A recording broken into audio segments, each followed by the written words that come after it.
Le Seigneur soit avec vous. Je ne peux pas commencer comme ça, vous-même vous savez. Je ne peux pas commencer à parler comme ça sans vous souhaiter la bonne fête de la Saint-Valentin. Bonne fête de la Saint-Valentin. Est-ce qu'il y a dans l'assistance des valentinisés?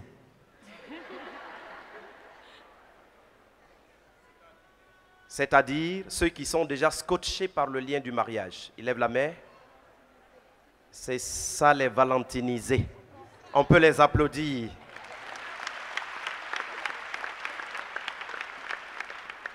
Ils ne sont pas très nombreux. Ils sont là ce soir. Ils ont besoin de prière.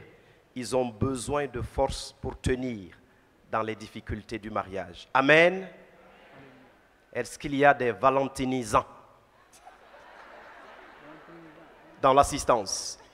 Eh bien, les valentinisants, c'est ceux qui sont en cheminement vers le mariage. On lève la main. Ah ben, très peu aussi. Très peu. Ah, quand même, hein. Ok, c'est les projecteurs qui font que je ne vois pas loin. Hein. On peut les applaudir également, les valentinisants. Ils sont là ce soir, ils ont également besoin de prière. Et que Dieu achève en eux ce qu'il a commencé.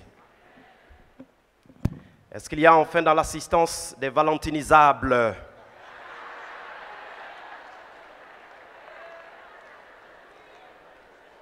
N'ayez pas peur de lever la main. Dieu vous voit, Dieu vous voit. Levez la main.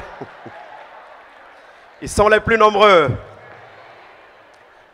Je comprends et Dieu vous comprend.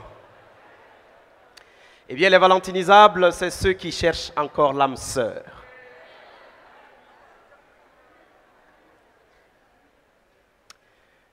Je ne sais pas comment Dieu s'y prend.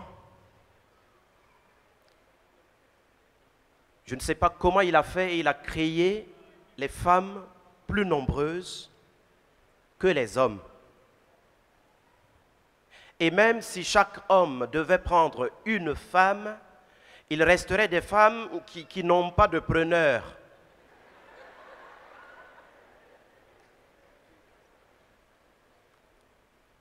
Et comme pour compliquer la donne,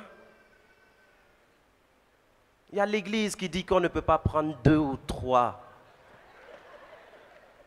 Et ce n'est pas tout. Il y a une certaine catégorie de personnes comme les pères Anzian, les pères Jacques, voilà les pères Ferdinand, qu'ils ne sont pas dedans, qui ne peuvent pas prendre de femmes. Ça complique un peu la donne. Dieu est au courant de tout ça, puisque c'est lui qui nous a créés et il nous a fait pour le bonheur. Ne vous inquiétez pas les valentinisables. Si votre bonheur doit passer par le mariage, Dieu vous fera rencontrer votre âme sœur. Amen. Nous en avons eu la preuve ici. Dieu ne connaît pas de délai. Vos délais sont vos délais. Votre temps, c'est votre temps. Le temps de Dieu, c'est le temps de Dieu. Les pensées de Dieu et les voies de Dieu, ce sont les voies de Dieu. Et elles sont insondables. Amen.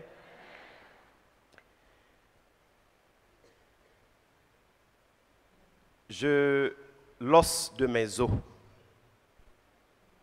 L'os de mes os. Voici l'os de mes os. Et la chair de ma chair. C'est sur ça que je vais vous entretenir. Ce petit verset, il renferme de grandes vérités que nous allons apprendre à découvrir ce soir.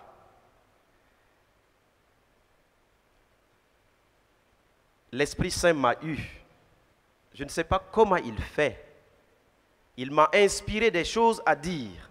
Je les ai écrites. Et dès que je suis arrivé me pointer là, il a pris les mêmes choses et il a les mettre sur la bouche de la bergère. Je ne comprends pas ça. Ah oui, oui, il m'a eu. Mais ceci est également une confirmation de ce que je vais dire. L'Esprit Saint m'a également soufflé que si je vous ai fait dire la même chose, c'est que c'est ce que je voulais que les gens entendent. Amen. Comme ce sont des vérités, je vais rester collé à mon texte pour être sûr que je ne dis pas des choses qui vont nous coûter cher après.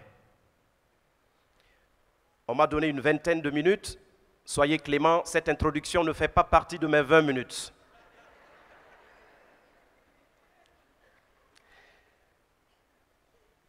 Pour bien comprendre le verset « Voici l'os de mes os et la chair de ma chair », il faut lui adjoindre les mots qui précèdent et ceux qui viennent après. Le verset complet est celui-ci, donc. Le Seigneur Dieu dit, « Il n'est pas bon que l'homme soit seul. Je vais lui faire une aide qui lui correspondra. » Je saute quelques mots et je vais à « L'homme dit alors, cette fois-ci, voilà l'os de mes os et la chair de ma chair. On l'appellera femme, elle qui fut tirée de l'homme. À cause de cela, l'homme quittera son père et sa mère, il s'attachera à sa femme, et tous deux ne feront plus qu'un. » Genèse 2, 18, 22b à 24. Il n'est pas bon que l'homme soit seul. Dieu n'aime pas l'isolement, le retranchement, l'individualisme. Dieu n'aime pas la solitude. Amen. Dieu lui-même n'est pas seul. Il est communauté. Il est Trinité. Père, Fils et Esprit Saint. Ainsi, Dieu Trinité crée l'homme à son image pour qu'il soit en rapport avec une femme, pour qu'il fasse communauté avec la femme. De cette communauté de vie procède le bonheur de l'homme. Et Dieu fait défiler devant Adam tous les êtres vivants, mais aucun ne satisfait Adam. Et dès que Adam voit la femme, il s'écrie, « Voilà l'os de mes os et la chair de ma chair. » Voici des paroles qui, après un petit sentiment de déception, peut-on dire, ont été prononcées avec enthousiasme et satisfaction. Enfin, Adam va pouvoir vivre heureux. Enfin, Adam ne se sentira plus seul. Quand tout va mal dans notre vie, nous sommes souvent tentés de rendre Dieu responsable de nos malheurs et de le prendre pour la cible de nos plaintes. Dieu n'a pourtant pas programmé le malheur. Il n'a programmé le malheur d'aucun des êtres qu'il a créés.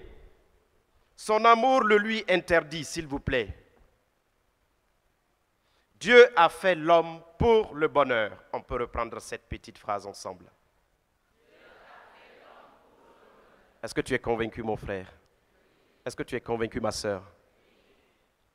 Il a voulu que le bonheur de l'homme passe par la femme et que le bonheur de la femme, bien sûr, passe par l'homme. Rappelons-nous de ce que Dieu lui-même a dit avant de créer la femme. « Je vais donner à l'homme une aide qui lui correspondra. » La femme est alors la créature qui convienne le plus parfaitement à l'homme. La femme est une aide pour l'homme, signifie qu'elle est auprès de l'homme cette présence et ce soutien sans lesquels l'homme ne saurait dérouler convenablement son existence.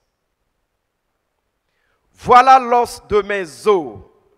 Et c'est la deuxième vérité. La première, vous l'avez répétée avec moi. La deuxième vérité que cache ce verset, entre l'homme et la femme, il y a égalité de nature, égalité de dignité qui exige une communion profonde. Je ne vais pas mettre votre mémoire à l'épreuve en vous demandant de répéter cette phrase, elle est assez longue. C'est la deuxième vérité. Entre l'homme et la femme, il y a égalité de nature, égalité de dignité qui exige une communion profonde.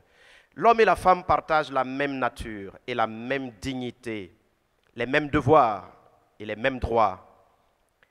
L'égalité et la dignité entre l'homme et la femme exigent que la société dans son ensemble, et les hommes en particulier, accordent aux femmes des conditions de vie et des conditions de travail qui respectent leur dignité.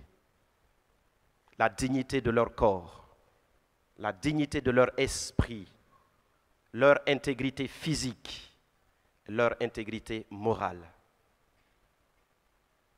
Vous entendrez dans le langage courant dire de la femme qu'elle est le sexe faible. Vrai ou faux? Ah bon? Donc mes oreilles n'écoutent pas bien alors. Vous entendrez dire dans le langage courant que la femme est le sexe faible. Vrai ou faux? Ah bon? Faux, hein? C'est malheureusement ce qui se dit. Je vais faire quelques mises au point. Être sexe faible ne veut pas dire être une personne diminuée, être moins qu'un homme. Être sexe faible ne signifie pas que la femme doit être considérée par l'homme comme un moyen pour atteindre ses fins. Être sexe faible ne signifie pas que la femme doit être considérée comme un simple objet de plaisir. La femme ne doit pas non plus être réduite à un rang d'esclave. Entre l'homme et la femme, il doit exister des liens de service et non des liens de servage. Des liens de communion et non des liens de domination. La communion entre l'homme et la femme suppose le don mutuel et total de leur personne. L'homme et la femme sont faits pour former une communauté de vie qui est partage de tout ce qu'ils ont et de tout ce qu'ils sont. Une communion des esprits, une communion des cœurs, une communion enfin des corps. Et c'est de cette communion des corps qui forment une seule chair. C'est de cette communion que procède la procréation et la fécondité. Encore faut-il rappeler que l'enfant est un don et non un dû.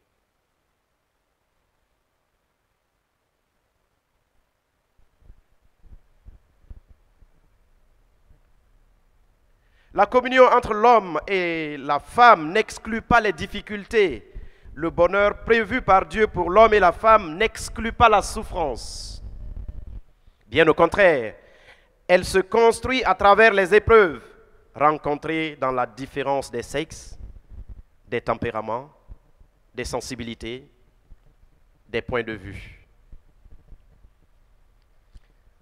Voilà l'os de mes os et la chair de ma chair. Et nous voici à la troisième vérité. Dieu créa l'homme et la femme. Une différence sexuelle qui exige complémentarité et mariage. La différence de sexe entre l'homme et la femme est voulue par Dieu et Dieu vit que cela était bon. Entre l'homme et la femme, il ne doit pas y avoir de division, mais plutôt de complémentarité. Entre l'homme et la femme, il ne doit pas y avoir de rivalité, mais plutôt de la subsidiarité.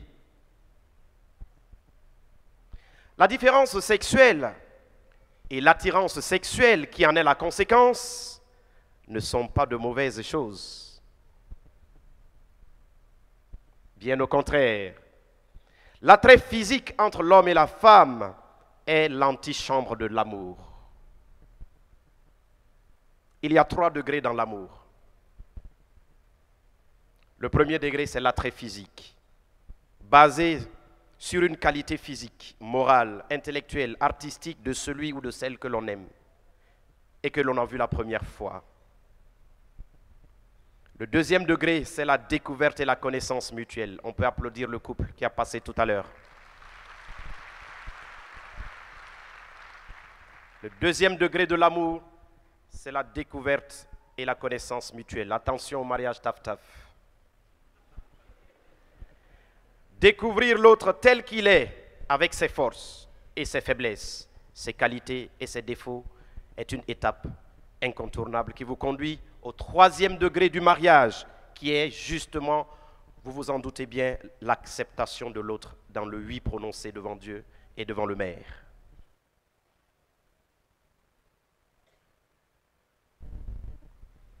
Dans ce 3e degré, on évalue, on soupèse, on discerne. Et malgré tout ce qu'on sait de l'autre, malgré tout ce que les gens disent de l'autre, on s'engage avec lui dans le mariage pour constituer une communauté de vie.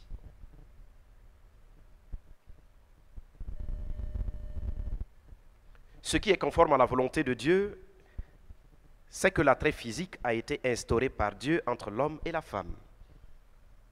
Par voie de conséquence, toute tendance sexuelle qui se manifesterait ou se développerait entre deux personnes de même sexe, ou entre une personne et un animal, ou entre une personne et une chose, est une tendance sexuelle déviante, selon la vérité de la parole de Dieu. Toute activité sexuelle qui s'exercerait entre deux personnes de même sexe est une relation sexuelle désordonnée, à en croire la vérité de la parole. De tels actes existent malheureusement dans notre société et sont classés par la Sainte Église au rang de péché. Ils sont condamnés par l'Église et ne sauraient être légitimés par aucune idéologie postmoderne ou par aucun droit de l'homme. En revanche, les personnes qui commettent de tels actes ne sont pas condamnées par l'Église. Loin s'en faut, ce serait méconnaître la miséricorde de Jésus qui dit qu'il est venu pour les malades et pour les pécheurs, pour les brebis égarées, pour ceux qui sont perdus. L'Église accueille et accompagne avec une sollicitude toute pastorale tous ceux et toutes celles qui vivent des difficultés de ce genre.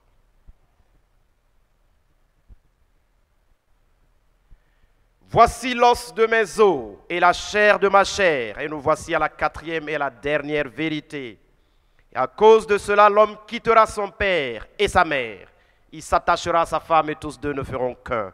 Un mariage monogamique qui exige fidélité et indissolubilité. Ceux qui ont levé la main là, les valentinisés. Bon, j'espère que vous aurez encore le courage de lever la main.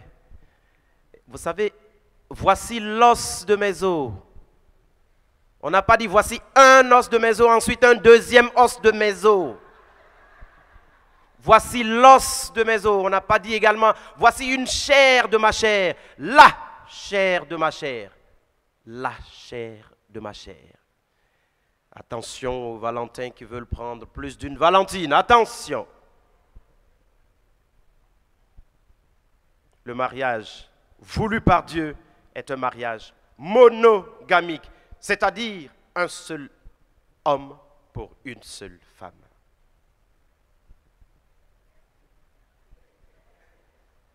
Fidélité,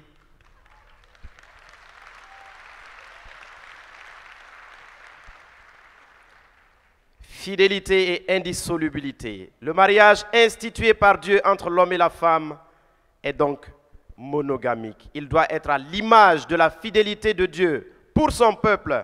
Il doit être le reflet de la fidélité du Christ pour son Église. Et c'est cette fidélité de Dieu qui est inlassable et infinie qui fonde l'indissolubilité du mariage. Le couple chrétien doit s'aimer fidèlement, inlassablement et indissolublement comme Dieu nous aime, comme Jésus aime l'Église. Le droit canon définit le mariage comme, je cite, un acte de la volonté libre selon lequel un homme et une femme se donnent et se reçoivent mutuellement pour constituer une communauté de vie, une communauté qui dure toute la vie. Soulignez fort la finale. Une communauté de vie, une communauté qui dure toute la vie. Cher Valentin, chère Valentine, vous aviez la possibilité d'aller ailleurs pour fêter la Saint-Valentin. Mais si vous avez choisi d'être ici aujourd'hui, c'est parce que vous voulez renouveler votre engagement et votre fidélité l'un envers l'autre, dans une ambiance festive, certes, mais surtout dans un climat de prière.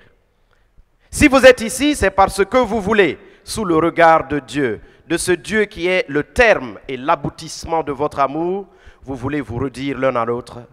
Ça se murmure, hein, on y va tous ensemble. Je t'aime, je t'ai aimé, je t'aime et je t'aimerai toujours. Murmurez ça. Que Dieu bénisse votre amour et qu'il le consolide pour sa plus grande gloire et pour votre sanctification. Bonne fête de la Saint-Valentin à tous et à toutes.